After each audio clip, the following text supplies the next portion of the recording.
향하여 그리스도 예수 안에서 부름의 상을 위하여 달려가노라.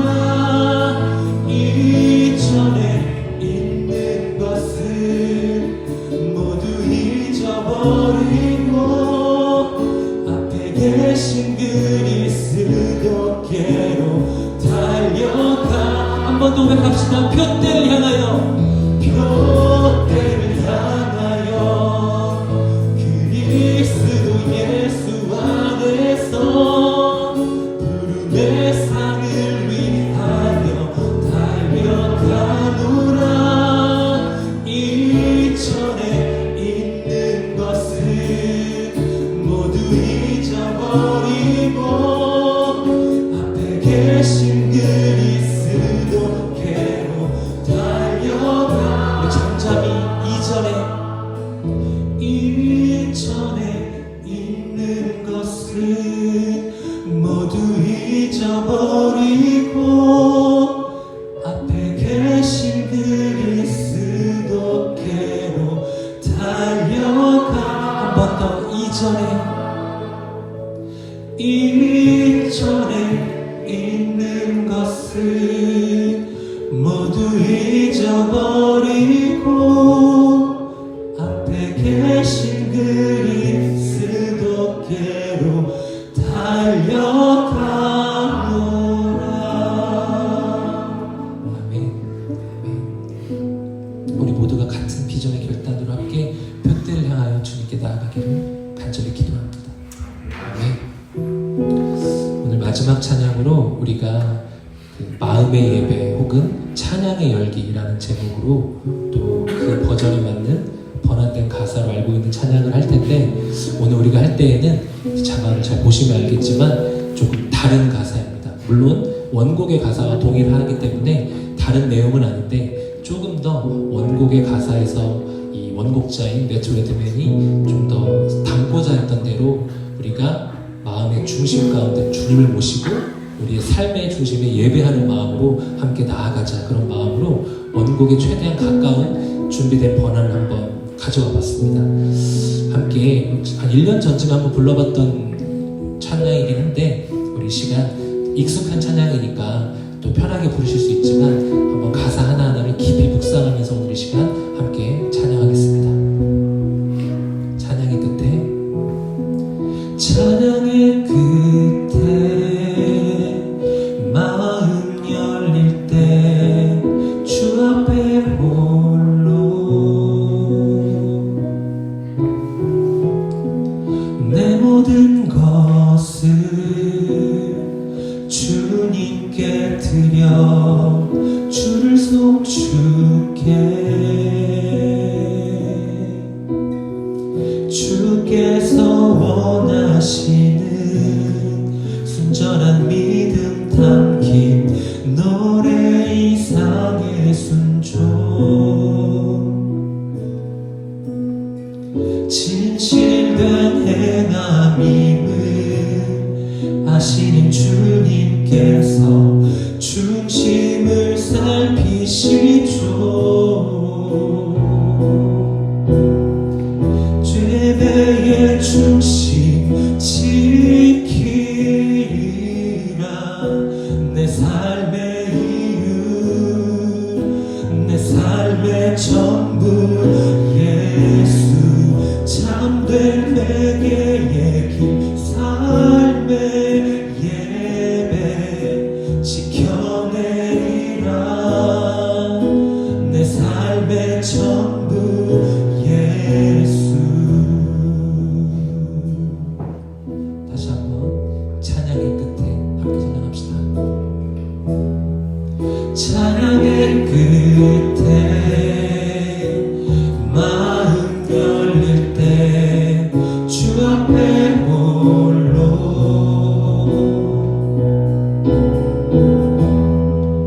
내 모든 것을 주님께 드려 주를 송축해.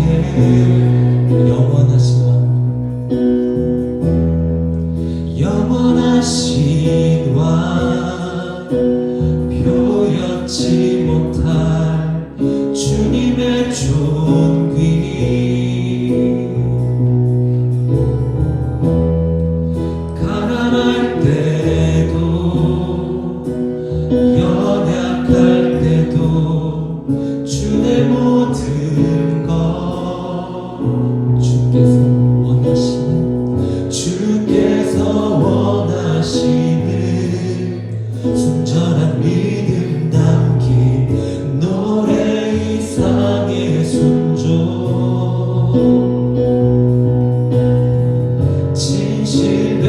행함임을 아시는 주님께서 중심을 살피시죠.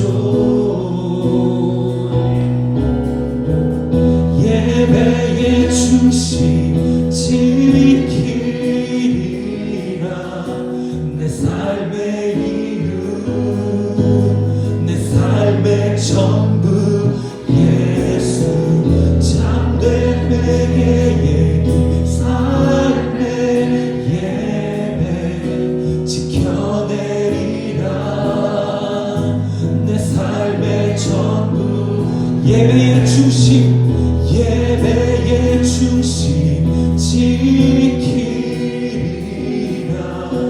내 삶의 이유, 내 삶의 전부 예수. 참된 회개의 삶의 예배 지켜내리라. 내 삶의 두 손 높이 들고 예배의 중심, 예배의 중심 지키리라. 내 삶의 이유, 내 삶의 전부 예수.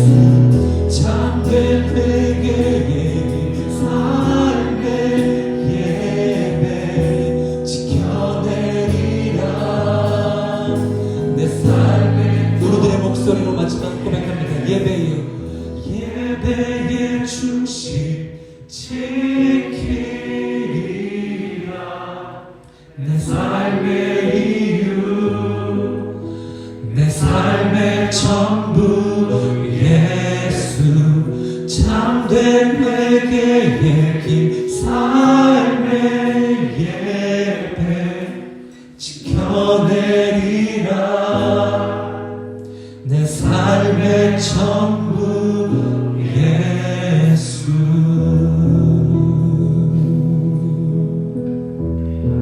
아멘. 우리 시간 잠시 우리 두 팔을 가슴에 올려봅시다. 그리고 함께 주님 감사함으로 나아가는 삶을 살아가게 하시니 더욱더 큰 감사로 주님께 영광 올려드리옵니다. 우리가 오늘 여러 찬양을 불렀습니다. 하지만 우리들이 소리내어 찬양하는 그 본질의 이유는 주님께 영광 올려드리고 홀로 찬양받기 합당하신 주님을 온전한 합심으로 찬양하기 위함인 것을 믿음으로 고백합니다. 우리가 오늘 마지막으로 함께 예배의 중심 지키리라. 내 삶의 이유, 내 삶의 전부 예수. 참된 회개의 길, 바로 그 길을 따라가는 삶의 예배 드리리라. 내 삶의 전부 예수. 이렇게 함께 고백한 것처럼 우리들의 삶의 주인 되신 예수님, 우리들의 삶의 이유 되신 예수님, 그 예수님 오늘 이 시간 크게 한번 주여 한번 부르짖으며 주님 찾으며 나아갑시다. 주여! 아버지 하나님, 주님께서 허락하신 시간과 호흡이 우리들의 삶의 모든 것이 주님께 맡겨진 것이며, 주님께서 우리에게 맡겨주신 것이며, 오직 주님께서 주인 되신 것을 믿음으로 고백합니다. 우리들의 삶의 주인이 우리가 아닌 것을 제발 잊지 않게 살아가길 원하옵나이다. 우리들이 항상 끊임없는 회개로 나아가며 주 앞에 정결한 주의 자녀 되어서 주님의 기쁨으로 나아가는 우리가 되게 하여 주시옵소서. 우리들의 삶의 정결함 허락하여 주시옵고 우리들의 삶이 온전한 예배의 삶으로 회복되어지고 빚어질 수 있기를 간절히 기도합니다. 오늘 이 시간 아버지 하나님 앞에 우리들 간절한 소망 담고 이 시간 이 자리에 나왔습니다. 한 사람 한 사람 이 자리에 운행하시면서 만져주시고 만나주심으로 우리의 삶을 온전한 삶으로 뒤바꿔 주시옵소서. 우리들의 끊이지 않는 기도를 통하여 우리들의 모든 것을 주님의 길로 역전시켜 주실 주님으로 우리를 믿음으로 따라갑니다.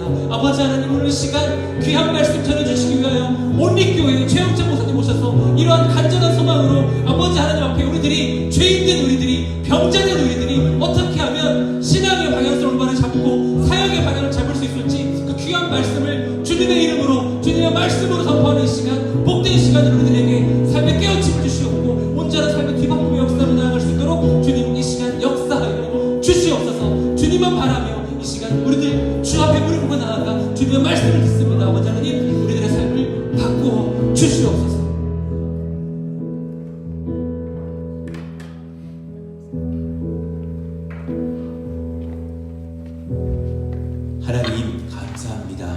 복된 예배의 자리로 우리를 초대하시고 또 귀한 은혜의 현장 친히 임재하여 주시니 감사합니다. 하나님, 애쓰고 수고한 우리 사랑하시는 권속들 또 열심으로 하루를 사시다가 이렇게 저녁에 달려 나왔을 때에 또 정말 귀한 찬양을 부르면서 은혜를 얻게 하시니 감사합니다. 정말 마음의 예배를 드릴 수 있는 귀한 저녁이 되게 하여 주시고 오늘도 귀한 말씀을 듣고 우리가 또 나눌 때에 힘을 얻고 능을 입는 우리 사랑하시는 올리교회 또 우리 최영천 목사님의 사역 우리 모든 권속들의 가정들이 다 되게 하여 주옵소서. 예수님 이름으로 감사하며 기도하옵나이다. 아멘. 우리 교회가 너무 귀하고 좋은 교회인데 한 가지 정말 0.01% 아쉬운 게 있다면 앞자리를 좀 비워놓는 경향이 있다. 그래서 맨 뒷줄 두 번째 줄 앞에 좀 먼저 좀 채워주면 좋겠어요.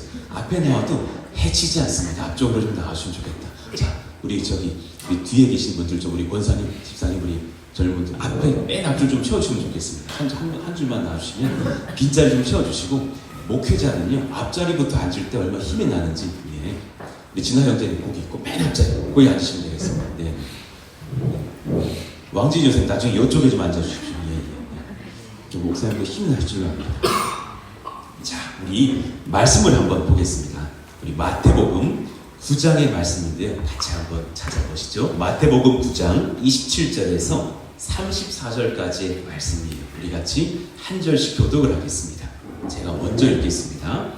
예수께서 거기에서 떠나가실새 두 맹인이 따라오며 소리질러 이르되 다윗의 자손이여 우리를 불쌍히 여기소서 하더니 예수께서 집에 들어가시매 맹인들이 그에게 나아오거늘 예수께서 이르시되 내가 능히 이 일할 줄을 믿느냐 대답하되 주여 그러하오이다 하니 이에 예수께서 그들의 눈을 만지시며 이르시되 너희 믿음대로 되라 하시니 그 눈들이 밝아진지라 예수께서 엄히 경고하시되 삼가 아무에게도 알리지 말라 하셨으나 그들이 나가서 예수의 소문을 그 온 땅에 퍼뜨립니다.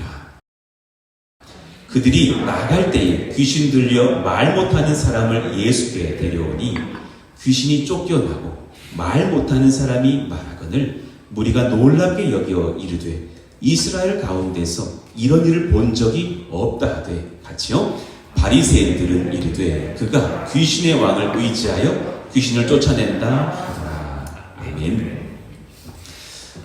저랑 최영천 목사님은 같은 그런 나이예요. 사실은 저는 사실 제가 솔직하게 저를 고백하건데 저는 좀 연약한 그릇이었던 것 같아요. 사실 목사님도 뭐 아시겠지만 저는 안산 동산교회 시절에도 좀 온실 속에 화초같이 자란 사람 같아요. 하나님께서 불쌍히 여기사 또 이렇게 편안하게 좀 목회했던 길인가 하면 사실 개척자처럼 사실 찬양 사역자로 부임하셨다가 또 청년부도 맡으셨다가 그리고 나중에는 또 큰 그 귀한 또 교회로 부임하셔가지고 거기서 또 다니엘 기도회까지도 인도하시고 청년들 우리 장년들 목회 정말 생명 걸고 막 하시다가 개척을 최근에 또 하셨는데 그 교회는 저희 교회 저희가 파송했던 교회와 또 달라서 축복해 주셨던 것이 아니라 가능하면 멀리 가라 한 명도 우리 교회 정도 데려가면 안 된다. 그러니까 너무 사실은 촉박한 중에 개척을 하신 거예요. 그래서 사실 목사님이 개척하셨을 때 저는 속으로 너무너무 감사했고 사실 제가 한 개척은 개척이라기보다는 그냥 야바인 것 같아요.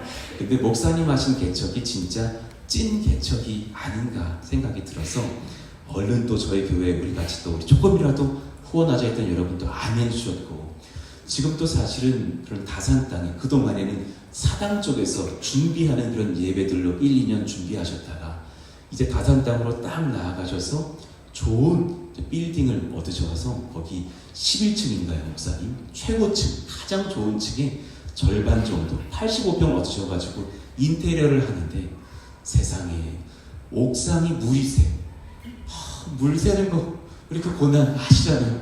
물 새는 거 하면 또 우리 푸동 아니었습니까?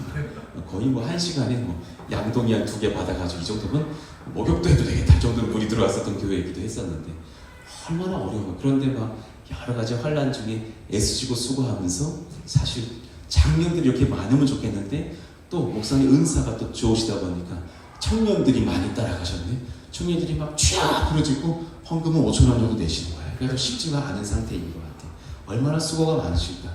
너무 애잔한 마음속에서 응원하고 있는 중에 잠시 시간 내주셔가지고 사실은 3, 4월 이제 이 중에 이제 새벽기도 여시고 이제 막 포문을 여실 것인데 먼저 저에게 오셔서 또 은혜를 끼쳐주셨으면 좋겠다.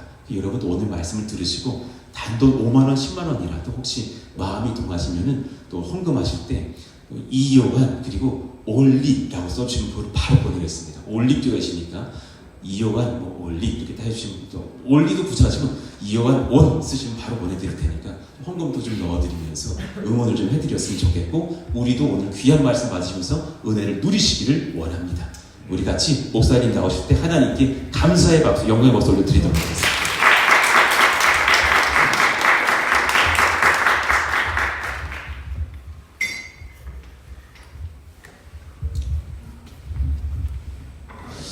저희가 안산동산교에서 10년 찬양 사역하고 이제 서울 강동구의 오림교회에서 청년 사역 한 4년, 횟수로 5년 정도 있다가 작년에 이제 개척을 했습니다. 너무 많은 은혜를 받았고요. 사실 안산동산교회 오림교회 너무 많은 은혜를 받았고 개척을 했는데 진짜 그야말로 멘탈의 헤딩이어가지고 너무 개척이 목사를 만든다라는 말이 피부에 와닿을 정도로 그런 은혜를 입었는데 하나님의 은혜 가운데 우리 이완 목사님하고도 연결이 돼가지고 목사님이 저만 괜찮다면 저희 교회 성도님들만 괜찮다면 우리 프른스 동산교회 개척 또는 파송 교회로 그렇게 좀 동역했으면 좋겠다고 얘기해 주셔가지고 저희가 너무 감사해서 사실 여러분들이 헌금해 주셔가지고 저희 교회가 저 개인적으로는 지난 1년 동안 저희 가정이 좀 생활이 가능했었습니다. 그래서 제가 우리 프른스 동산교회 성도님께 정말 감사드리고 정말 주신 은혜로 또 거기는 이제 여기랑 완전 반대편이잖아요. 수도권 동북부 지역이고 거기도 이제 막 이제 개발이 돼가지고 아파트가 들어서고 있는 과정 가운데 있는데 하여튼 오늘 지난번에 한번 우리 그린워십인가요? 우리 찬양팀 멤버들하고 청소년 멤버들하고 함께 예배 세미나를 했었어요. 근데 오늘 이렇게 조규민 집사님 앞에서 인도하시고 또 건반 치시고 기타 치시고 싱어하고 하는데 찬양하는데 막 마음이 뜨겁고 심장이 뛰더라고요. 하나님께서 이 평택 고덕 지역에 이 교회를 세우시고 우리 목사님을 보내주신 이유 그리고 우리 사랑하는 성도님들 통해서 하나님 나라를 확장하게 하시는 분명한 이유와 목적이 있다고 믿습니다. 그런 은혜를 온전히 이루는 우리 프른스 동산교회가 되었으면 좋겠고요. 저도 주신 은혜 감사히 기억하면서 또 다산 지역에 온리교회를 잘 세우도록 하겠습니다. 혹시 사진 준비됐는지 모르겠는데 그렇군요. 예. 저희가 지금 이제 교회를 1년 동안 그냥 장소 대여만 하다가 12월 15일 날 작년에 이제 87평을 저희가 계약을 했는데 거기가 누수가 좀 심해가지고 한번 보여주시면은 물이 막 이렇게 막 새니다. 그래서 거기 저렇게 물방울이 저렇게 물이 새가지고 성도님들도 좀 마음이 많이 어렵고 저도 제가 이렇게 선택을 잘못한 거 아닌가 내가 기도가 부족했던 거 아닌가 자꾸 인간적으로 그런 마음이 들더라고요. 한두 군데가 아니고 거의 20군데 이상이 저렇게 돼가지고 근데 이제 임대인 쪽은 뭐 건물을 쓰다 보면 하자가 있을 수 있는 거지 이렇게 스탠스로 나오다 보니까 지금 뭐 강대강으로 가야 되나 이러고 있는데 하나님께 기도하면서 하나님 제가 목사인 걸 알고 또 우리 교회인 걸 알기 때문에 이 지역에서 저는 사실 이 건물에 제 라이프 스타일을 다 바꿨습니다. 그래서 슈퍼도 여기로 가고요. 미장원도 여기로 가고 그다음 병원, 한의원, 학원도 다 이 건물로 바꿨습니다. 그래서 55개의 사업장이 있는데 저희가 맨 꼭대기층을 쓰거든요. 그래서 하나님 저희 교회를 통해서 이 건물이 복을 받게 하시고 이 지역이 복을 받게 해주십시오. 그래서 제가 가는 곳마다 하여튼 전도를 해야 되기 때문에 강권하여 집을 채워야 되기 때문에 지금 저희 성도님들이 한 36분 되거든요. 1년 동안 그래도 은혜 가운데 성장을 했는데 그래도 하여튼 최대한 전도에 열심을 내어서 다산 지역에 죽어가는 영혼들을 좀 살리는 교회가 되자라고 교회를 세우고 있습니다. 여러분 생각나실 때 꼭 기도해 주시고 제가 푸른숲 동산교회 은혜를 입은 것처럼 저도 저희를 통해서 또 그 은혜가 필요한 교회를 섬기고 선교사님들을 섬기는 그런 교회가 되겠습니다. 잠깐 기도하겠습니다. 하나님 감사합니다. 아버지 하나님 은혜 가운데 주님께서 우리 이완 목사님에게 또 우리 성도님들에게 감동 주셔서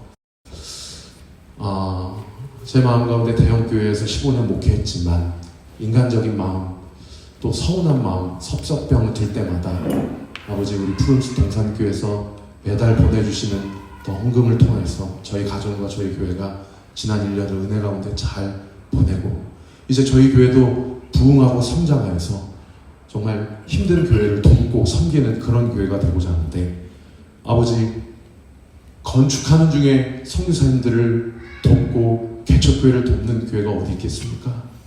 아버지 이 공간에 이렇게 들어와서 이렇게 예배를 드리고 주님을 찬양하고 예배하는 이 순간이 얼마나 기적이고 주의 표적인지 모릅니다. 바로 없기는 이 교회가 아버지 이 지역에 이 공간에 이 거룩한 성전에 구름대와 같은 주의 종들과 구름대와 같은 하나님의 백성들 우리 다음 세대 아이들을 보내주셔서 이곳을 통하여서 예수님을 만나게 하여 주옵시고 죄인임을 고백하게 하시고 내 믿음대로 될지어다 선포하는 말씀과 기도와 하나님의 능력을 통하여 그 죽어가는 영혼들이 살아나고 병든 자들이 고침받고 귀신에 눌려있는 자들이 노임과 자유를 경험하게 되어지는 놀라운 은혜의 역사가 있도록 주께서 기름 부어 주시옵소서.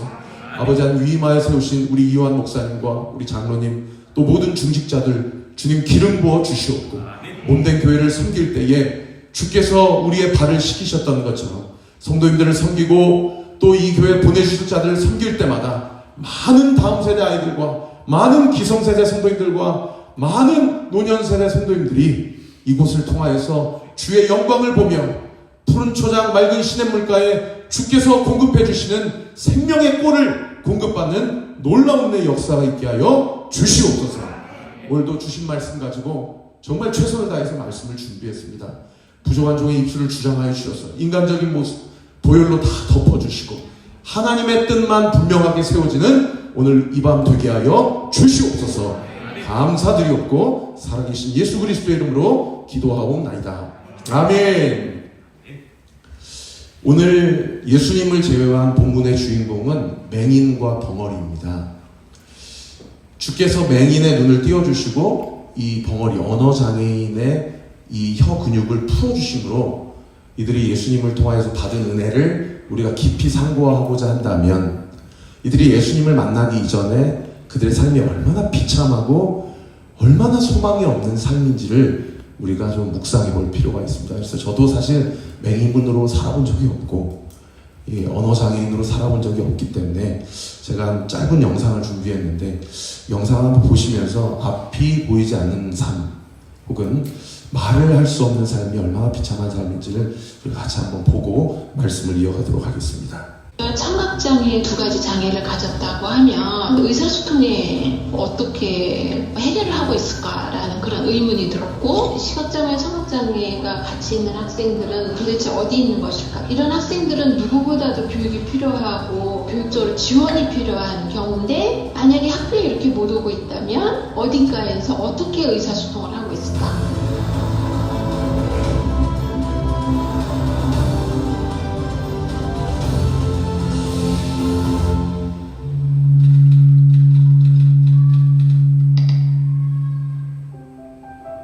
데프블라인드 예지씨와 한몸이 되어 살아온 지 25년.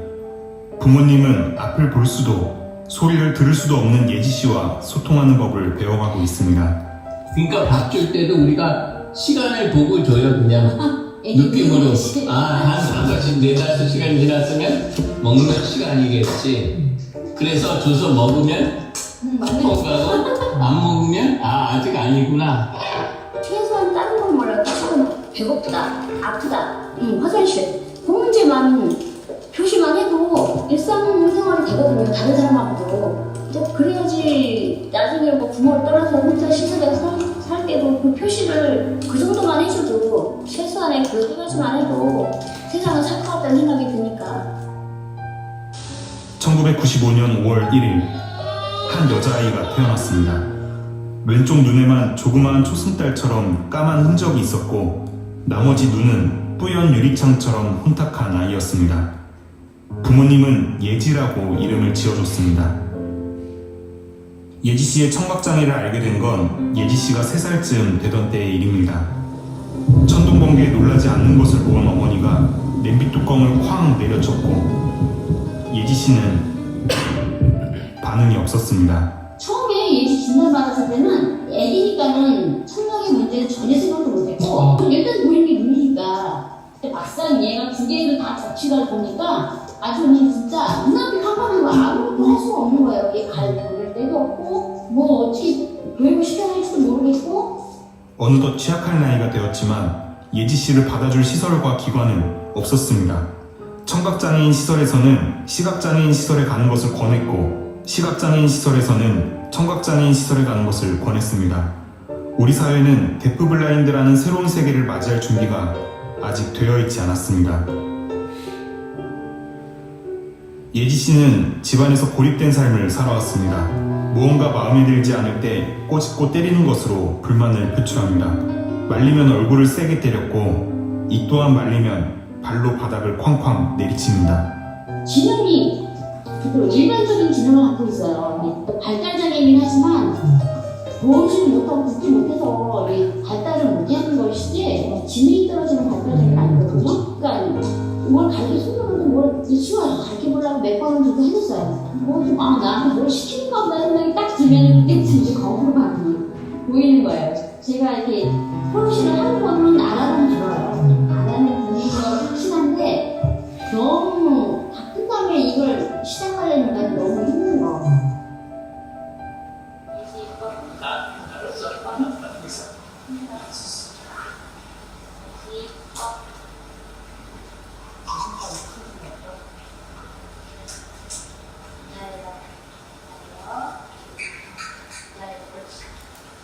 예지의 기분이 매우 좋다. 내 무릎에 앉아 가슴에 안겨 웃고 논다. 두 손으로 내 목을 감싸고 얼굴을 더듬기도 했다. 예지가 내 목을 만질 때 예지 이름을 불러봤더니 웃는다. 목의 울림을 느끼고 웃는 것인지 그냥 기분이 좋은 건데 우연히 반응을 보인 건지 알 수 없다. 예지가 내 입술을 만지면 나도 예지 입술을 만지고 목을 만지면 나도 목을 만져줬다. 나는 엄마, 너는 예지 라고도 말해줬다. 아는지는 모르겠지만. 이제 시각장애인이라고 불러야 된다고 하더라고요. 벙어리도 벙어리라고 하면 큰 실례고 언어장애인이라고 그렇게 불러야 된다고 합니다. 우리가 예전에는 맹인 혹은 소경, 장님, 봉사 여러 가지 표현이 있었지만 요즘에 이제 장애인에 대한 인권에 대한 연구가 많이 이제 하게 되면서 이제 시각장애인이라고 그렇게 표현을 한다고 하더라고요. 여러분 만약에 내가 눈을 감고 당장 지금 여기서 1층 내려가서 주차장까지 가가지고 차를 탄다고 생각을 해보면 그것만 생각해도 까마득하잖아요. 근데 평생을 앞을 못 보고 산다고 생각을 한다면 와 정말 차라리 죽는 게 낫지 않을까? 그런 생각이 들 정도로 사실 이 시각장애인은 인간이 살면서 가장 인간의 인간다운 삶을 방해하는 결정적 장애라고 볼 수가 있는 것입니다. 그래서 속담 중에 이런 속담이 있더라고요. 몸이 1000냥이면 눈이 900냥이다. 이런 속담이 있다고 합니다. 이 시각장애인들이 그래서 그런지 일반 사람들보다 자살 중독률이 3배나 높다고 해요. 이렇게 살아서 뭐하나 차라리 죽는 게 낫겠다 라는 생각. 하나님이 창조하신 아름다운 자연도 볼 수 없고요. 내 사랑하는 엄마 아빠의 얼굴도 볼 수 없고 사랑하는 내 아들 딸들의 얼굴도 볼 수 없는 정말 그야말로 칠흑과 같은 어둠과 함께 할 수밖에 없는 장애의 삶이 시각장애인의 삶이 아닌가 싶습니다. 말을 할 수 없다는 것도 한번 생각해 볼까요? 우리가 말을 못한다고 하면 조금 시각장애인보다 낫겠죠. 왜냐하면 이제 언어장애인 같은 분들은 뭘로 대신 언어 소통을 하죠? 그렇죠. 수화로 그래도 언어 소통을 하니까 시각장애인보다는 그 장애에 대한 어떤 불편함이 좀 덜하지 않을까, 그렇게 위안을 삼을 수는 있지만 이것도 말로 할 수 없는 장애죠. 그죠? 저 같은 경우도 만약에 제가 성대를 잃어버린다고 하면 정말 이게 자살 충동이 안 들 수가 없을 것 같아요. 저 같은 경우는 이제 학부 때 찬양을 전공하고 또 찬양 사역을 오래 했기 때문에 노래하는 것뿐만 아니라 말할 수 없다라는 것은 이건 신앙에도 가장 큰 리스크인 것 같아요. 기도도 할 수 없고, 물론 뭐 속으로 기도한다고 하지만 선포도 못하고 찬양도 못하고, 또 예배가 하나님께 드리는 수직적인 예배도 있지만 성도 안에서 수평적인 교제도 예배잖아요. 그런 게 다 불가능하니까 마치 외딴 섬에 홀로 있는 듯한 그런 고립감으로부터 자유할 수 없는 그런 장애라고 볼 수 있는 거죠. 이 언어 장애인의 3가지 종류가 있다고 합니다. 첫 번째는 이 구강구조 혀 근육에 문제가 있어서 말을 못하는 거예요. 그다음 2번째는 뇌질환 때문에 말을 좀 어버버버 한다든지 아예 못하는 경우. 그 다음 이제 마지막 3번째는 청각 장애로 인해서 말을 들을 수 없다 보니까 말하는 법을 배우지 못해서 말을 못하는 경우. 아까 이제 데프 블라인드, 데프라는 뜻이 말을 못한다는 뜻이고, 블라인드는 앞을 못 본다는 얘기잖아요. 이제 그래서 대부분의 언어 장애인들이 청각 장애인들과 연결이 되어 있다고 해요. 농아인이라는 뜻도 결국에 귀머거리 농자에 벙어리 아자라는 뜻이거든요. 그래서 듣지 못하는 사람은 말할 수 없는 그런 상황인 것이죠. 오늘 본문에 말 못하는 사람도 어쩌면 청각장애인일 가능성이 매우 농후하다는 것을 알 수가 있습니다. 그런데 오늘 본문에 이 등장하는 맹인과 이 언어장애인, 벙어리가 예수님을 만나고 그의 인생 가운데 놀라운 치유와 회복을 경험하는 장면을 우리가 방금 읽었습니다. 일단 맹인부터 살펴보면 이 시각장애인은 예수님이 우리 동네에 온다는 소식을 들은 거예요. 그죠? 근데 사실 오늘 보면 제가 마태복음 9장을 우리가 같이 읽었지만 그 이전에 5장부터 7장까지가 산상수훈이고요. 8장, 9장이 오늘 사건 이전까지 예수님이 가는 곳마다 병자들을 치유하시고 또 낫게 하시고 보게 하시고 심지어 죽은 해당장 야이로의 딸도 살리고 또 바람과 파도와 풍랑을 잠잠케 하는 놀라운 기적과 이적을 갈릴리 호수 중심으로 예수님께서 베푸시거든요. 그러니까 그 소문이 이 맹인에게도 들렸겠죠. 그런데 이 맹인은 예수님 앞에 나아갈 수가 없는 거예요. 왜요? 앞이 보이지 않기 때문에. 그러니까 예수님의 소문을 듣는 순간 맹인의 인생에 있어서는 그냥 살 소망이 딱 한 가지밖에 없는 겁니다. 뭡니까? 예수님을 만나는 거죠. 예수님을 만나는 거죠. 아마도 본문에 기록되어 있지 않지만 이 맹인은요, 예수님의 소문을 듣는 순간 정말 간절히 기도했을 거예요. 하나님, 그분이 우리 집 앞에 지나가게 해주세요. 내가 그분이 어디 있는지는 나갈 수 없지만 문 밖으로는 걸어 나갈 수 있겠어요. 거기에서 그분의 바지끄레기라도 붙잡고 제발 나의 눈 좀 보게 해주십시오 라고 기도할 수만 있다면 하나님, 내 평생에 단 한 번의 그 기회를 잡을 수 있도록 나에게 은혜를 베풀어 달라 라고 정말 간절하게 기도했을 것이고, 실제로 오늘 본문에 예수님이 자기 집 앞에 지나갔을 때 두 맹인이 어떻게 합니까? 소리쳐 이르되 다윗의 자손 예수여 나를 불쌍히 여기소서라고 소리를 치고 부르짖는 거죠. 자, 질문이요. 어느 정도 소리쳤을까요?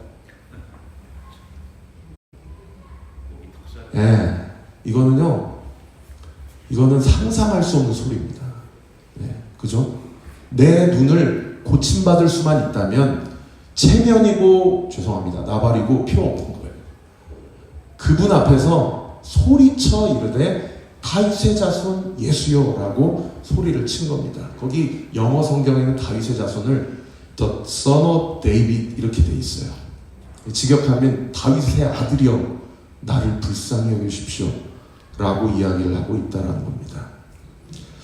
여러분 이 다윗의 자손이여, 다윗의 아들이여라는 표현이 상당히 신학적으로 중요한 표현인데 이제 구약에 수많은 언약이 있습니다. 아담 언약, 노아 언약, 아브라함 언약, 모세 시내산 언약, 여러 가지 언약이 있지만 언약 중에 언약은 사무엘하 7장, 나중에 집에 가서 한번 읽어보세요.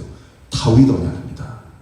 이 다윗 언약이 구약의 수많은 언약과 결과질이 다른 이유가 뭐냐면 다른 모든 언약은 다 조건부 언약이에요. 너희가 이렇게 하면 내가 너희에게 이런 복을 줄 것이고 너희가 이렇게 하면 내가 너희를 저주할 것이다.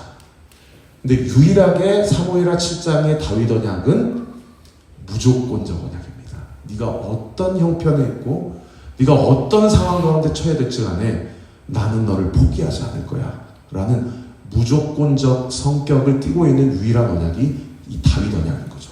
그 대표적 구절이 사무엘하 7장 12절 말씀인데요.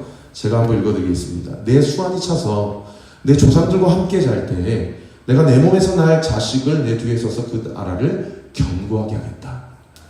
여러분 이 말씀은 1차적으로 솔로몬을 통해서 성취되었죠.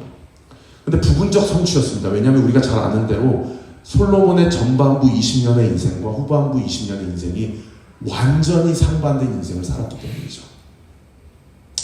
그런데 이 말씀을 궁극적으로 성취하신 분이 누구냐? 바로 이 맹인이 그렇게 고대하고 기다렸던 다윗의 후손으로 온 예수 그리스도이십니다. 마태는 1장부터 그분이 어떤 혈육으로 왔는지를 족보를 통해 그대로 우리에게 가르쳐주고 있는 것입니다. 생각해보면 다윗의 후손, 다윗의 아들 예수여 라고 하는 것은 그런 어떤 신앙적 다윗 언약, 구약의 약속에 대한 믿음이 반영된 이 두 맹인의, 이분들이 얼마만큼 구약에 대한 이해가 있었는지 모르겠지만 어쨌든 저분은 메시아야. 나는 그렇게 믿어. 그러니 그분이 나를 고쳐주실 거야 라고 고백을 했다고 한다면 여러분 이 다윗의 자손 예수여라는 표현은 그 당시 로마의 지배 아래 살았던 사람들에게, 특별히 유대인들에게는 결코 해서는 안 될 금기입니다. 왜냐하면 유대인들은 죄로부터의 구원자를 기다린 것이 아니라 결과적으로 정치적 메시아를 기다렸기 때문에 다윗의 후손이라고 고백하는 순간 마치 우리나라 36년의 일제시대처럼 일본 경찰도 군인들에게 잡혀갈 수 있는 체제 금지의 전복어의 표현인 것이죠. 근데 제가 아까 말씀드린 그런 게 이 맹인에게는 전혀 상관이 없는 겁니다. 이렇게 살 바에야 차라리 죽는 게 나은 인생이었기 때문인 것입니다. 자, 그런가 하면 벙어리는 어떻습니까? 이 두 맹인과 이 벙어리의 결정적 차이가 뭐냐면 이 두 맹인은 자신의 신앙의 고백으로 예수님 앞에 기어서 나왔을 거예요. 그죠? 그런데 이 벙어리는 그렇지 않습니다. 오늘 보면 32절을 같이 한번 읽어볼까요? 시작. 그들이 나갈 때에 귀신 들려 말 못하는 사람을 예수께 데려오니. 자, 여기서 그들이 누군지는 잘 알 수 없어요. 아마 이 언어 장애인을 데리고 있는 어떤 가족들이나 식솔들이나 아니면 심지어 나쁜 의도를 가지고 예수님을 시험하고자 했던 그 당시 바리새인과 서기관들도 배제할 수가 없는 상황입니다. 중요한 것은 두 맹인은 자신의 의지로 기도하고 갈망하면서 예수님 앞에 나왔지만 이 언어 장애인은 타인의 이끌림에 의해서 예수님 앞에 나왔다는 거죠. 자신의 의지로 푸른숲 동산교에 나오든지 간에 타인의 이끌림을 받아서 교회에 나오고 예수님 앞에 나오든지 간에 결과는 어떠했습니까? 똑같이 예수님 앞에서 고침을 받았습니다. 할렐루야. 우리는 흔히 이렇게 믿어요. 믿음을 통한 구원이다. 그 믿음은 부모의 믿음도 아니고 누군가의 지인의 믿음도 아니라 자기 자신의 신앙의 고백이어야 된다. 그래서 유아 세례를 받을 때 장로교는 반드시 입교할 때 본인의 신앙 고백을 받잖아요. 맞죠? 그만큼 자신의 믿음과 신앙 고백이 중요한 거죠. 근데 이 본문만 묵상해보면 어떤 마음이 드냐면 우리가 전도할 때, 복음을 전할 때 필요 이상의 부담을 가질 필요가 없는 것이 우리에게 하나님이 원하시는 바는 복음 앞에 나오게끔 하는 것 거기까지. 할렐루야. 그 이후에 그 사람이 구원받느냐 못 받느냐는 하나님의 영역이라는 거예요. 할렐루야. 여러분 안에 거룩한 전도에 대한 부담이 있으시기를 예수님의 이름으로 축원합니다. 내가 고침받은 이력이 있는 사람이라면 반드시 그 복음을 그 또한 똑같은 질병과 귀신의 눌림 가운데 있는 사람에게 전하지 않을 수 없는 거죠. 그리고 내가 할 수 있는 건 무엇입니까? 예수님 앞으로만 데리고 오면 되는 거예요. 심지어 그것이 나쁜 의도라고 하더라도 그 사람이 고침받았다면, 예수님 앞에 누구든지 나오게 된다면 반드시 고침받고 치유받고 모든 사탄의 세력으로부터 노임받게 되어지는 놀라운 역사가 지금 이 시대에도 여전히 유효하다는 것을 믿으시기를 우리 구주 예수 그리스도의 이름으로 축원합니다. 그렇다면 세 번째로 예수님은 누구신가?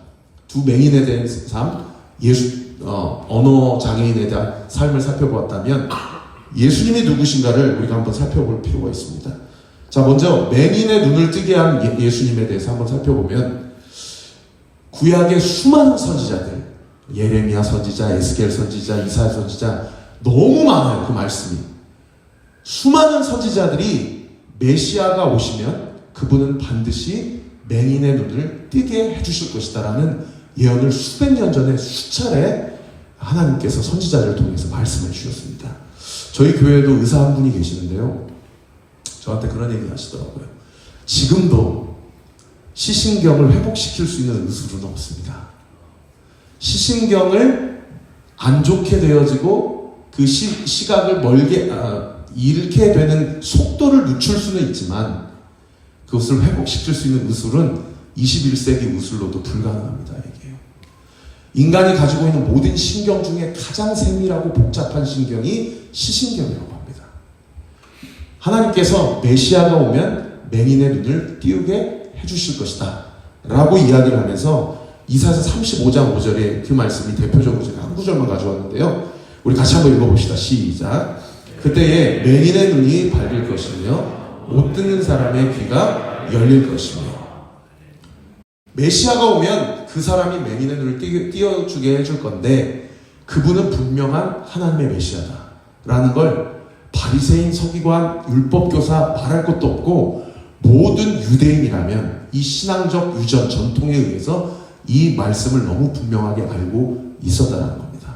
실제로 예수님의 3년 동안의 공생의 사역 가운데 오늘 본문의 두 맹인만 고쳐주신 것이 아니고요, 여러분 잘 아시는 바디메오, 소경 바디메오도 고쳐주시고, 또 요한복음 9장에 가면 유명한 사건이 기록되어 있습니다. 바리새인과 서기관들이 한 맹인을 데려와가지고 이 사람이 날 때부터 맹인인 것이 이 사람의 죄 때문입니까? 이 사람의 부모의 죄 때문입니까? 라고 물어봐요.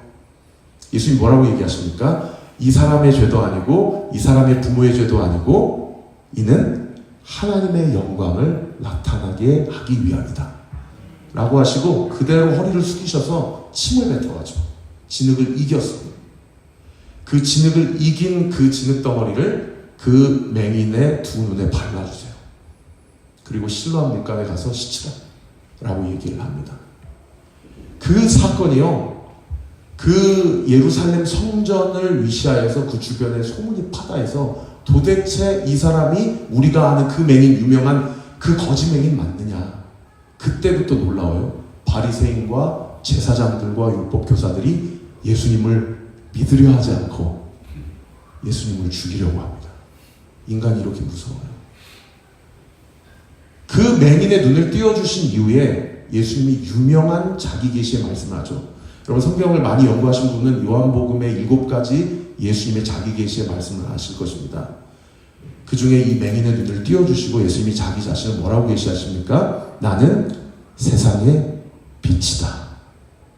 무슨 얘기입니까? 여러분, 예수 안에서만 모든 것이 볼 수 있는 것이 가능하다는 겁니다. 예수 밖에 있을 때 어떤 분별력도 어떤 영적 통찰력도 불가능하다는 얘기를 예수님 스스로가 자기 자신을 계시하신 그런 말씀인 것이죠. 벙어리도 마찬가지입니다. 이사야서 29장 18절에 보면 이런 말씀이 기록되어 있어요. 우리 같이 한번 읽어봅시다. 시작. 그때 귀머거리가 책 읽는 소리를 들을 것이요 어둡고 캄캄한 데 사는 소경들이 눈을 떠서 보게 될 것이며. 메시아가 오면 그 사람이 못 듣는 사람, 말 못하는 사람의 귀를 또는 입을 띄워주고 듣게 해주고 말하게 해줄 것이다 라고 예언을 하고 있는 그런 본문인 것입니다. 예수님이 맹인의 눈을 띄워주시고 자신을 세상의 빛이라고 계시하셨다면 예수님이 나는 말 못하는 사람의 말을 하게 해주는 사람이다. 아니 나는 그런 메시아다 라고 계시하신 말씀은 어디 있을까요? 나는 세상의 소리다 라는 말씀은 없어요. 그래서 기도하면서 성령님께 묻는데 제 안에 성령께서 이런 말씀을 깨닫게 해주시더라고요. 요한복음 1장 1절 말씀 우리 같이 한번 읽어볼까요? 시작. 태초에 말씀이 계시니라. 이 말씀이 하나님과 함께 계셨으니 이 말씀은 곧 하나님이시니라. 여러분 이 말씀이라는 단어가 여기에 몇 번 나옵니까? 3번 나오죠. 이 말씀을 어떤 단어로 치환하면 정확한 해석이 됩니까? 예수님 맞아요. 태초에 예수님이 계시니라. 이 예수님이 하나님과 함께 계셨으니 이 예수님은 곧 하나님이시다. 우리가 성부의 하나님과 성자 예수님을 은연중에 구분하려고 하는 그런 습관이 있어요. 근데 아니에요 여러분. 예수님은 하나님이세요. 믿으시면 아멘. 이것이 우리의 신앙의 고백입니다. 놀랍게도 현대인어 성경은 이 말씀을 그리스도라고 그렇게 정확하게 번역을 하고 있죠. 그런데 이 말씀을 예수님으로 치환했을 때 정확하게 들어맞는 그 해석과 번역이 이 말씀과 예수님이라는 단어를 영어 성경에는 뭐라고 번역하고 있냐면 word라고 번역을 하고 있습니다. 이 word라는 영어 성경의 첫 번째 1차적 의미가 말씀 혹은 단어라는 뜻이기도 하지만 2차적인 사전적 의미는요 소리 또는 이야기라는 의미도 내포되어 있어요. 그러면 이 말씀과 예수님의 단어를 소리라고 치환해서 한번 읽어보면 이렇게 말씀이 구성이 되겠죠. 태초에 소리가 계시니라. 이 소리가 하나님과 함께 계셨으니 이 소리는 곧 하나님이시니라. 할렐루야. 이렇게 치환해서 묵상을 해보니까 6일 창조가 해석이 되는 거예요. 아무것도 없고 흑암 가운데 있고 혼돈하고 공허한 상태에서 하나님께서 무엇을 통해 천지를 창조하십니까? 말씀, 소리를 통해 태초에 빛이 있으라 라고 말씀하시니 그 말씀대로 되었더라. 할렐루야. 여러분 그거 아세요? 우리도 말씀, 소리로 창조되었어요. 하나님이 왜 너희가 찬양하지 않으면 내가 돌들에게 성대와 입을 줘서라도 나에게 마땅한 내가 받아야 될 찬양을 받겠다라고 얘기하셨을까요? 여러분 제가 부탁드립니다. 여러분 신앙생활 할 때 이왕 기도하는 거 소리 내서 기도하세요. 이왕 찬양하는 거 소리 내서 찬양하세요. 물론 묵상 기도도 있고 도고 기도도 있지만은 여러분 중언부언하는 기도가 있고 물론 뭔가 영적으로 좀 깊이 있는 사람들은 조용한 데서 소위 제가 지난번에 지구촌 교회 필그림 그 수양관 가가지고 2박 3일 동안 침묵하면서 예수님의 십자가를 경험하는 그런 시간도 필요하거든요. 근데 대부분에는요, 여러분, 소리쳐서 찬양해야 되고요. 소리 내서 기도해야 돼요. 할렐루야. 영적으로 다 연결되어 있다는 것입니다. 예수님이 자기 자신을 세상의 빛이다 라고 말씀하시고 맹인을 고쳐주신 것처럼 나는 세상의 소리다 라고 말씀하시고 언어장애인의 입을 띄워주셨다라는 것입니다. 말씀의 결론을 맺겠습니다. 오늘 말씀을 마무리하면서 하나님이 저에게 주신 마음, 저는 이 말씀을 묵상하면서 저희 교회 성도들과 사실 나눈 말씀인데요.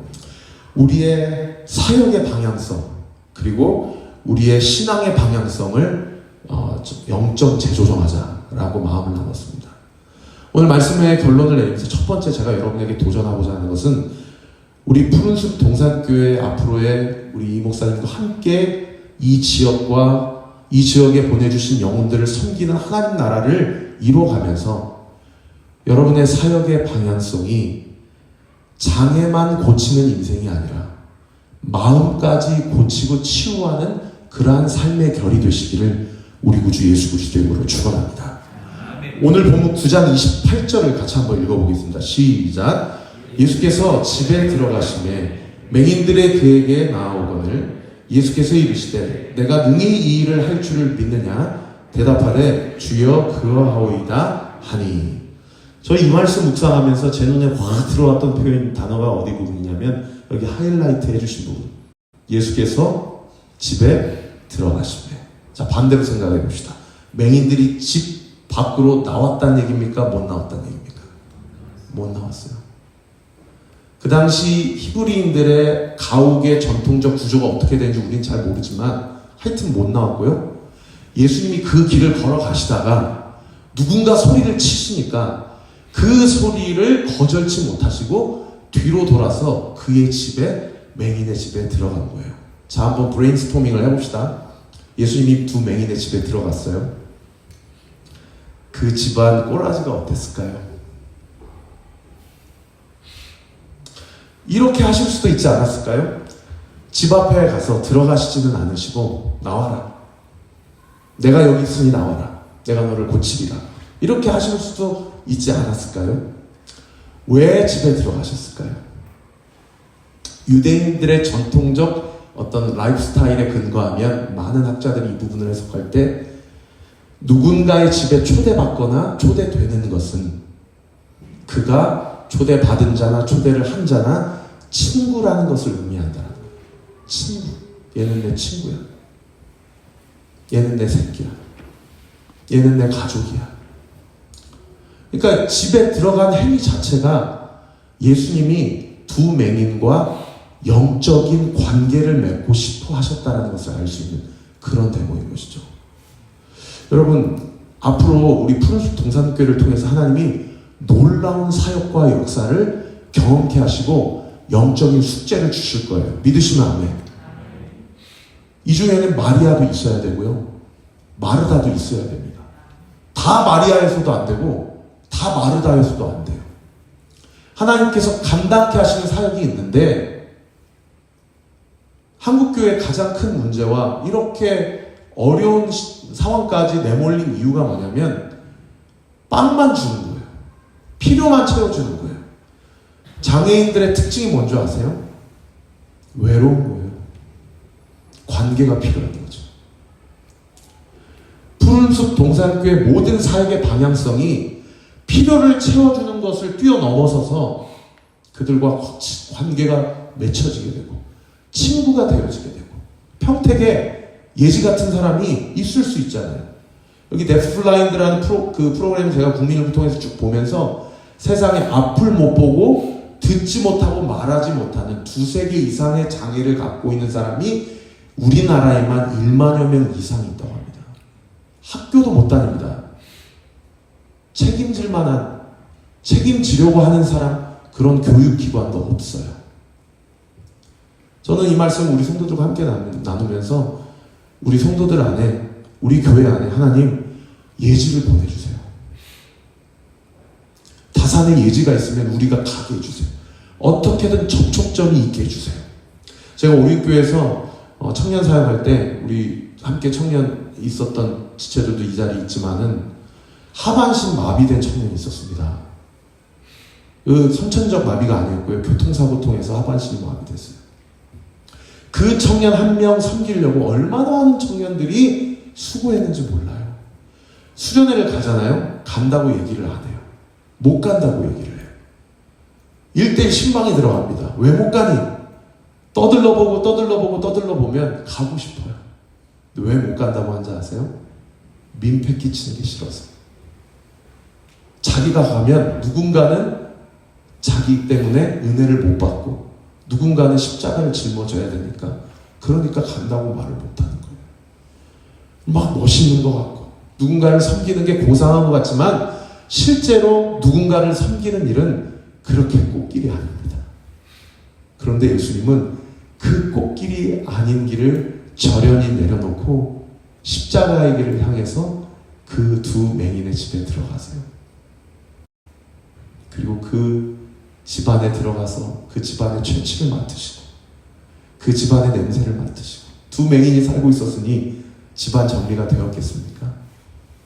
그들과 함께 영적인 교제를 나누셨다는 거죠. 사랑하는 성도 여러분, 우리 푸른숲 동산교회가 그러한 필요만 채워주는 수준을 뛰어넘어 예수 그리스도의 영적인 관계를 많은 그의 은혜가 필요한 자들에게 흘려보내는 그런 교회가 되시기를 우리 구주 예수 그리스도로 축원합니다. 그런가 하면 두 번째는, 첫 번째 사역의 방향성에 대해서 나왔다고 한다면 두 번째는 신앙의 방향성을 우리가 한번 살펴봐야 된다는 거죠. 진짜 마음을 병들게 하는 것은 무엇인가? 오늘 본문 9장 34절에 보면요, 이 두 맹인이 눈을 뜨고 그리고 이 언어 장애인이 말문이 트이는데 그것을 보고 그 당시 최고의 신앙생활 잘한다고 하는 사람들이 무슨 얘기를 하는 거니? 바리새인들이 이르되 그가 귀신의 왕을 의지하여 귀신을 내쫓는다 하더라 라고 이야기를 하고 있다는 거죠. 예수님을 귀신의 신하 또는 귀신의 종으로 여기지 않았다면 결코 할 수 없는 발언입니다. 이 발언은요, 바리새인들이 두 맹인과 전혀 어떠한 관계를 맺지 못했다는 것을 증명하는 발언이에요. 이 바리새인들에게 두 맹인을 알고 있는 바리새인 혹은 목회자가 있었다면 혹은 그리스도인들이 있다면 절대 이런 얘기 할 수 없는 거죠. 오히려 두 맹인이 눈을 떠지게 된 것을 보고 말로 할 수 없는 감격과 은혜로 하나님께 영광을 올려드렸을 것입니다. 제가 질문해 보겠습니다.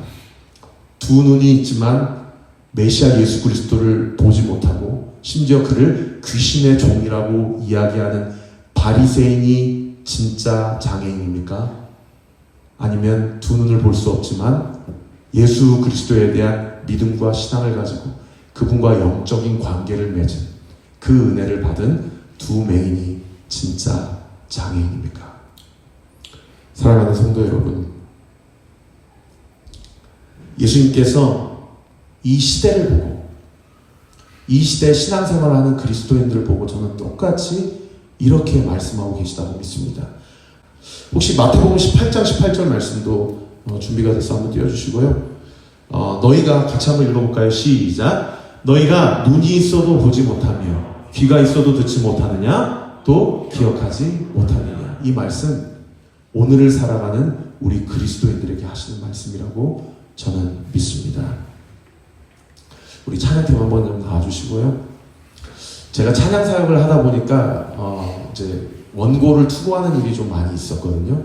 찬송가의 어떤 백그라운드를 가지고 이 찬송가가 쓰여졌는지 그런 것들을 소개하는 글들을 소개한 적이 좀 많이 있었는데 여러분 혹시 아시는 분도 있을지 모르겠습니다. 페니 크로스비라는 지금으로부터 100년 전에 미국 뉴욕 동부 지역의 유명한 찬양 사역자였습니다. 이분이 여성분이시고 날 때부터 맹인이 아니고요. 태어나서 온전한 눈을 가졌는데 6주 만에 의사의 오진으로 말미암아 그 당시 그런 어떤 그 전통요법이라고 해야 되나요? 그런 것들이 잘못 처방이 되어져서 눈을 완전히 상실하게 됩니다. 그리고 평생을 앞을 보지 못하고 그렇게 살았는데 나중에 유명한 찬양 사역자가 되셔가지고 기자가 인터뷰를 한 거예요. 당신의 부모님의 잘못도 아니고 당신의 잘못도 아니고 의사의 오진 때문에 맹인이 되셨는데 사시면서 그 의사를 원망하신 적이 있습니까? 라는 질문을 한 거예요. 저는 사실 그 질문도 그 기자가 정신머리가 있는지 없는지는 모르겠는데 그런 질문을 했다고 합니다. 그러고 나서 무슨 질문을 했는 거 아니?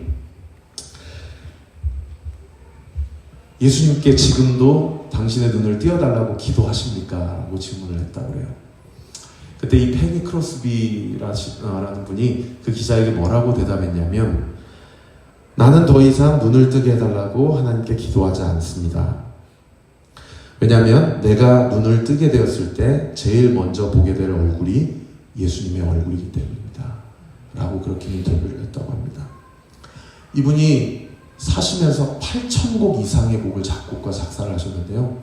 그 중에서 여러분 잘 아시는 유명한 찬송가가 인내하신 구세주여 주의 음성을 내가 들으니 나의 영원하신 기억 예수 나를 위하여 이런 찬양들 나의 갈 길 나가도록 예수께로 가면 이런 수많은 유명한 곡들을 앞이 보이진 않는 상태에서 곡을 쓰셨어요.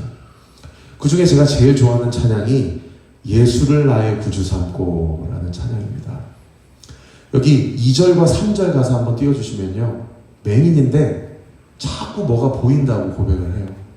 2절에 보시면 온전히 주께 맡긴 내 영은 사랑의 음성을 듣는 중에 천사들 왕래하는 것과 하늘의 영광을 보리로다. 3절 가사도 보시면 주 안의 기쁨 누림으로 마음의 풍랑이 잔잔하니. 왜 그 의사를 원망하는 마음이 없었겠어요? 왜 인생을 비관하는 마음이 없었겠습니까? 마음의 풍랑이 잔잔하니 세상과 나는 간 곳 없고 누구만 보여요? 구속한 주만 보이도다.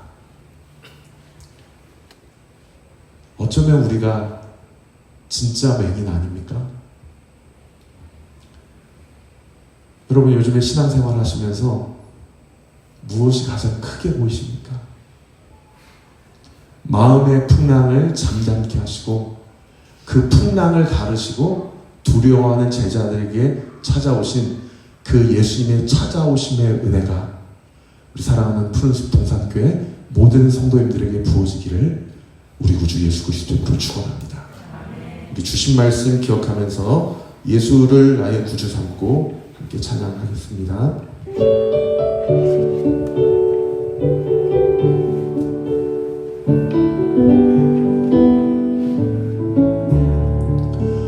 예수를 나의 구주 삼고 성령과 피로써 거듭나니 이 세상에서 내 영혼이 하늘의 영광 보리로다. 이것이 나의 간증이요, 이것이 나의 찬송일세. 나 사는 동안 끊임없이 구주를 찬송하리로.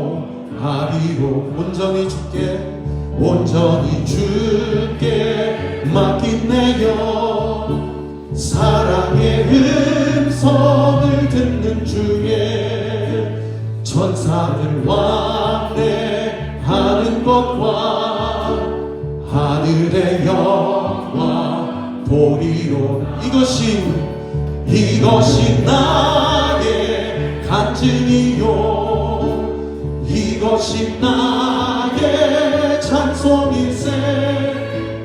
나 사는 동안 끊임없이 구주를 찬송하리. 주 안의 기쁨 누림으로, 주 안의 기쁨 누림. 여러분 선포하세요. 마음의 풍랑이 잔잔한. 세상과 나는 간 곳 없고 구속한 주만 보이도다. 주만 보이. 이것이 나의 간증이요, 이것이 나의 찬송일세. 나 사는 동안 끊임없이 구주를 우리 두 손을 높이 들고요. 이것이 나의 간증이요, 나의 간증이요, 이것이 나의 찬송일세. 나 사는 동안 끊임없이 구주를 우리 마지막으로 한 번 더 고백합시다. 이것이 나의 간증입니다. 나의 간증이요, 이것이 나의 찬송일세. 나 사는 동안 끊임없이 구주를 찬송하리로다. 우리 하나님께 영광과 감사의 박수 한번 올려드립시다. 나 사는 동안 끊임없이 주님만 찬양하기로 결단하오니 주님 나의 영적인 눈을 열어주시옵소서. 영화는 예수의 이름으로 명하오니 열려지게 될 지어다. 우리 같이 한번 기도합시다. 우리 먼저 좀 회개 기도합시다. 아버지 하나님 말씀 들으면서 내 안에 주님이 커 보이지 않고 자꾸 다른 것이 커 보이고 다른 것에 관심이 가고 다른 것에 더 마음을 뺏기고 요것만 해결되면 내 삶이 좀 편안해질 텐데 요 문제만 해결되면 내가 좀 내 인생이 좀 더 나아질 텐데 라고 함몰되어 있는, 나는 맹인이 아니라고 생각했지만 주님 내가 맹인입니다. 주님 나를 불쌍히 여겨 주시옵소서. 나의 믿음 없음을 용서하여 주시옵소서. 저도 오늘 아침에요 이 누수 문제 때문에 모든 신경이 다 거기가 있어가지고 이 성도들이 이 신방 요청을 하면 이렇게 하고 가기도 하지만요 온 신경이 여기가 있으니까요 하나님이 오늘 아침에 새벽에 기도하면서 얼마나 회개를 시켰는지 몰라요. 너 뭐 하려고 목회하냐? 너 뭐 하려고 목사 됐냐? 얼마나 회개했는지 모릅니다. 사랑하는 성도 여러분, 우리가 정말 그리스도 안에서 예수 그리스도의 이름을 영접하고 주님 앞에 부르심을 받은 자들이라면 저는 믿습니다. 이호한 목사님만, 전도사님들만, 장로님만 부르심 받은 것이 아니고 우리 푸른숲 동산교회 모든 성도님들 다 사명자인 줄 믿습니다. 여러분 중에는 마리아도 있고요, 마르다도 있고요. 하나님이 하나님의 분량대로 우리를 쓰실 텐데 아버지 하나님 회개합니다. 나의 믿음을 없음을 용서하여 주시옵소서. 이 문제로 함몰되어서 이 문제 위에 계신 하나님을 보지 못한 내가 영적인 맹인이오니 아버지 하나님 나의 죄를 용서하여 주옵시고 나의 눈이 떠지게 하여 주시옵소서. 우리가 그리스도 안에 있으면 우리가 붙잡고 있는 모든 문제는 예수 그리스도 안에서 해결될 줄 믿습니다. 문제보다 크신 하나님, 문제 위에 계신 하나님을 볼 수 있는 믿음의 영안을 열어 주시옵소서. 우리 두 손을 주님 앞에 좀 높이 들고 주여 한번 크게 부르시고 함께 기도합시다. 주여 아버지 하나님 용서하여 주시옵소서. 주님 우리를 불쌍히 여겨 주시옵소서. 우리의 믿음 없음을 용서하여 주시옵소서. 아버지 하나님 누수 문제에 혈안이 되어서 아버지 교회의 초소 문제에 혈안이 되어서 목회자로서 감당하지 못했던 우리 안의 불신함들, 내 안에 있는 믿음 없음들 주님 용서하여 주옵시고 목사로서 부름받고 아버지 하나님 사명자로 부름받았던 하나님의 부르심을 다시 한번 명확하게 하여 아버지 하나님 나를 통하여 우리 언니교회를 통하여 우리 푸른숲 동산교회를 통하여 지금 이 순간 가운데 내가 깨달아야 될 것이 무엇입니까? 주님 내가 바라봐야 될 것이 무엇입니까? 주님 내가 주님 앞에 회개하고 아버지 주님 앞에 나아가야 될 것이 무엇입니까?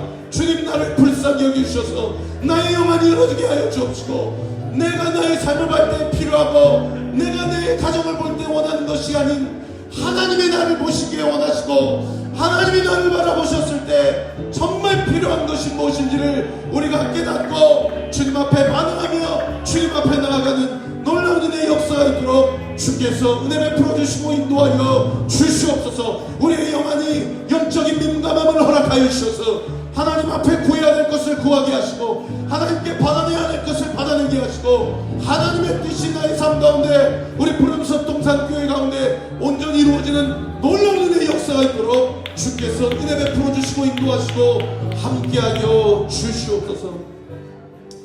여러분 마지막 한 가지만 더 넣고 기도할 때 이제 정말 교회 처소가 완공이 되고 준공이 되고 임직식이 있었고 이제 2023년 죄송합니다 제가 감히 이렇게 선포합니다. 이제 푸른숲 동산교회 이제 정말 시작입니다.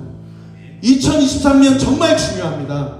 지난 4년 동안 하나님께서 주신 은혜 갑절의 은혜와 영감이 온전히 부어지게 될 것을 믿고 선포합니다. 여러분 영적으로 그리세요. 왜 하나님이 이 당연리에 이 하나님의 거룩한 처소를 세우셨을지 여러분 영적으로 그리세요. 정말 수많은 구름대와 같은 다음 세대들 아이들 여러분 얼마나 많은 청년들 청소년들 우리 아이들이요 게임에 중독이 돼 있고 핸드폰에 중독이 돼 있고 얼마나 꿈도 없이 비전도 없이 방황하고 있는지 모릅니다. 여러분 정말 큰일이에요. 푸른숲 동산교회가 정말 영적으로 깨어서 우리 다음 세대 아이들 살려내야 되고요. 우리 청소년 세대 아이들 살려내야 되고요. 우리 새벽의 신과 같은 청년들 흔들어 깨워야 되고요. 얼마 전에 저 우리 교회에서 같이 동역했던 권사님이 저한테 얘기하더라고요. 목사님 요즘에는요 장로님 권사님들도 기도 안 해요. 저한테 그렇게 얘기하더라고요. 여러분, 우리 기성세대들 정말 정신 차려야 됩니다. 그냥 되어진다고 되어지는 게 아니에요. 얼마나 사탄 마귀가 은혜 받지 못하게 하고 하나님의 신령한 복 받지 못하게 하고 가정의 여러 가지 분열의 영으로 역사하고 부부 간의 갈등, 여러 가지 자녀들 간의 갈등, 여러 가지 영적으로 아버지 하나님 정말 하나님의 뜻을 바라보지 못하게 하는지 모릅니다. 예수님이 맹인의 눈을 띄워주는 곳을 그치지 않고 그 집에 들어가셨잖아요. 앞으로 푸른숲 동산교회 사역의 방향성이 어떻게 해야 됩니까? 여러분, 정말 다짐하고 결단하십시오. 시간을 내어서 우리 이호환 목사님 사모님 가정 위해서 기도해야 돼요. 할렐루야. 제가 오륜교회에서 정말 많이 배웠던 거예요. 김은호 목사님 위해서 얼마나 기도하는지 몰라요. 김인중 목사님, 김성겸 목사님 위해서 얼마나 기도하는지 몰라요. 왜 여러분은 이호환 목사님 위해서 기도 안 합니까? 왜 여러분은 앞에 선 중직자들, 전사님들, 장로님들 위해 기도 안 합니까? 회개해야 돼요. 회개해야 돼요. 성령에서 하나 되어서 우리 푸른숲 동산교회가 성령 안에 하나 되고 연합하여서 하나님이 우리에게 주신 사명을 온전히 감당할 수 있도록 하나님께서 이 교회를 사용하시도록 우리 푸른숲 동산교회 앞으로 2013년이 하나님의 놀라운 역사와 은혜를 경험하고 체험하는 놀라운 은혜의 원년이 될 수 있도록 주님께서 함께하여 주시옵소서. 각 가정에 회복이 있을지어다. 예수의 이름으로 명하노니 모든 질병 예수의 이름으로 고침받게 될지어다.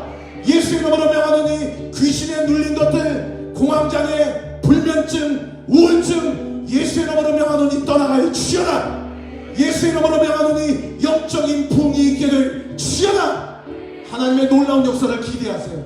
우리 두 손을 놓고 좀 기도할 때 아버지 하나님, 이 교회를 사용하여 주시옵소서. 이완 목사님, 사모님, 이 가정 사용하여 주시옵소서. 세우신 전사님, 장로님, 모든 중직자들 사용하여 주시옵소서. 많은 영혼들 살리게 하여 주시옵소서. 우리 주여 한번 크게 부르짖고 기도합니다. 주여! 아버지 하나님, 주의 영광 보기를 원합니다. 주의 역사를 보기를 원합니다. 하나님의 기름 부으심을 입기를 원하오니 주님 기름 부어주셔서 예배의 기름 부으심 있게 하여 주옵시고 하나님의 영광을 보게 하여 주시옵고 하늘 문이 열어지게 하여 주옵시고 하나님의 놀라운 은혜와 사랑이 온전히 부음받는 놀라운 기적의 역사, 구원의 역사가 주옵소서. 아버지 하나님의 뜻과 계획과 섭리를 통하여 하나님의 영광을 보게 하여 주옵시며 하나님의 나라와 하나님의 영광을 향해 존귀하게 쓰임받는 놀라운 은혜의 역사가 있도록 주께서 은혜 베풀어 주시고 인도하시고 함께하여 주시옵소서. 이 교회를 방해하고 하나님의 역사를 보지 못하게 하는 모든 사단의 세력은 이 시간 나사렛 예수 그리스도의 이름으로 명하노니 묶임을 받고 떠나갈지어다. 떠나갈지어다. 축복받지 못하고 예수 믿지 못하게 하는 모든 불신앙의 영들아, 예수의 이름으로 명하노니 떠나갈지어다. 떠나갈지어다. 떠나갈지어다. 성령 하나님 함께 하시고 인도하여 주셔서 세우신 담임 목사님, 사모님, 모든 전사님들, 모든 중직자들, 찬양 인도자들, 모든 교사들 주님 기름 부어주셔서 아버지 하나님의 뜻과 계획과 섭리를 통하여 하나님 나라를 위하여 온전히 쓰임받는 놀라운 은혜의 역사가 있도록 주께서 함께 하시고 인도하시고 동행하여 주시옵소서. 사랑의 하나님 아버지 감사합니다.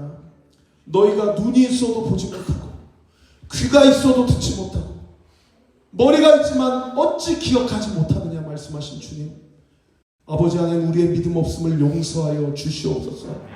주님 우리의 믿음 없음을 용서하여 주시옵소서. 아버지 하나님, 하나님이 나를 통해, 하나님이 이 교회를 통해 하시고자 하는 일을 내가 원하고 나의 경험이, 나의 믿음의 수준이, 나의 어떠한 헌신의 농도가 행여나 하나님의 역사하심을 방해하거나 장애물로 작동되고 있다면 정말 하나님을 두려워하게 하여 주옵시고 겸손한 마음으로 하나님이 말씀하시는 대로 순종하며 나아가는 우리 푸른숲 동산교회 모든 성도님들 되게 하여 주시옵소서. 하나님의 은혜와 섭리 가운데 하나님의 영광을 보게 하여 주옵시되 아버지 하나님 주의 나라와 영광을 위하여서 육신의 질병이 있다면 이 시간 예수의 이름으로 명하노니 고침받게 될지어다. 고침받게 될지어다. 고침받게 될지어다. 이 시간 예수의 이름으로 명하노니 모든 불면증, 우울증, 공황장애 예수의 이름으로 명하노니 그 정신적이고 영적인 눌림들 예수의 이름으로 떠나갈지어다. 떠나갈지어다. 떠나갈지어다. 마리아처럼 마르다처럼 아버지 하나님 은혜와 사랑에 풍성하게 앞으로 이 교회를 통해 놀라운 일을 하나님께서 행하실 터이온데 준비되어지게 하여 주옵시고 많은 중독에 빠진 자들이 이 교회를 통하여 하나님 나라의 영광과 기쁨을 회복하고 맛보는 놀라운 영적 역사가 있도록 주께서 함께하여 주시옵소서. 세우신 우리 이완 목사님 사모님 아버지 우리 은찬이 은성이 아버지 가정 축복합니다. 주님 기름 부어 주옵시고 아버지 하나님 우리 목사님과 사모님 주님 성령 안에서 감격케 하여 주셔서 아버지 하나님 성령의 두루마기를 입혀주시고 선포되어지는 말씀이 우리의 혼과 영과 관절과 골수를 찔러 쪼개고 아버지 하나님 우리의 영안을 열리게 하고 많은 영혼들을 주께로 인도하는 놀라운 사자 목사님 되시도록 주께서 기름 부어주시고 은혜 베풀어 주시옵소서. 우리 푸른숲 동산교회를 통하여 하나님의 일하심을 목도하고 경험하는 놀라운 사도행정적 교회가 되도록 주께서 기름 부어 주시옵소서. 일하시고 함께 하실 주님께 모든 영광 찬양 올려드리고 살아계신 예수 그리스도 이름으로 기도하옵나이다. 아멘. 우리 하나님께 영광과 감사의 박수 올려드립니다.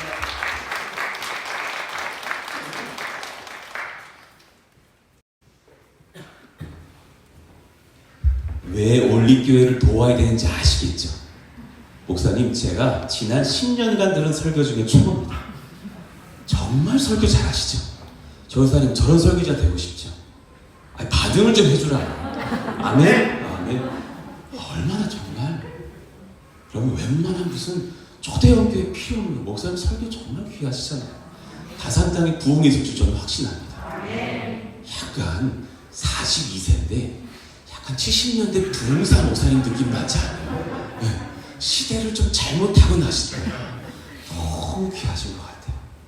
하나님, 우리 올림교회 또 여러분 귀하게 뜨겁게 기도해 주시고 또 헌금도 해주셔서 든든히 그 다산 땅에 성령의 역사 일어날 줄로 확신합니다. 아멘. 얼마나 감사한지 모릅니다. 위에서 열심히 또 기도해 주시길 바라고 목사님 오셔서 바쁘신 중에 말씀 주시면 너무 감사합니다. 지난 우리 조김 이사 지난 그리너십 중 말씀 정말 최고 아닙니까? 목사님 자주 옵시다. 하여튼간에 그럽시다. 감사하고요. 위에서 또 우리 올림교회를 위해서도 많이 기도해 주셨으면 좋겠던 것이 영과 육이 정말 깨어나는 성도들이 일어나게 해주셨으면 좋겠고 또 비가 새면 좀 얼마나 좀 가슴 아프게 누수가 싹 잡힐 수 있도록 또 필요한 물질도 모이고 우리 작년에 다산 땅을 제가 최근에 갔었어요. 얼마나 많은 아파트들이 들어서는지 야, 이 땅에 진짜 우리 올림교회가 들어서니 정말 복이다. 수많은 하나님의 백성들이 주께 돌아온 역사가 이 다산 땅에 일어나도록 기도해 주셨으면 좋겠습니다. 하여튼 다산과 고덕은 복받은 줄 아셔야 돼요. 귀한 교회들이 일어선 줄로 우리가 믿고 또 기도합니다. 감사하고 또 새벽도 잘 이렇게 깨워주셔서 감사한데 더욱더 모였으면 좋겠고 정말 목사님 말씀처럼 기도에 깨이는 교회가 되었으면 좋겠습니다. 또 우리 금요일날 심야 기도에 열심히 모였다가 이 다음날 우리 또 이제 어린 우리 유치부, 영아부 아이들이 사역일을 배우려고 준비하고 있습니다. 어린 영혼들이 사역일을 배우는 그 2시간이 얼마나 귀할까요? 정말 20시간 하지 않고 딱 2시간 하니까 사실 얼마나 또 그 2시간이 얼마나 소중합니까? 우리 아이들은 막 지금 뭐 우리 전사님 한 이틀 하는 줄 알고 있더라고요. 엄청 신나 있는데 그 2시간이지만 그 시간 은혜를 충만히 받고 예수 복음에 뜨겁게 불타는 우리 어린 영혼이 되도록 기도해 주시기를 간절히 부탁드리겠습니다. 우리 같이 축도하고 마무리할 때 우리 목사님 나오셔서 축도해 주셨으면 좋겠습니다.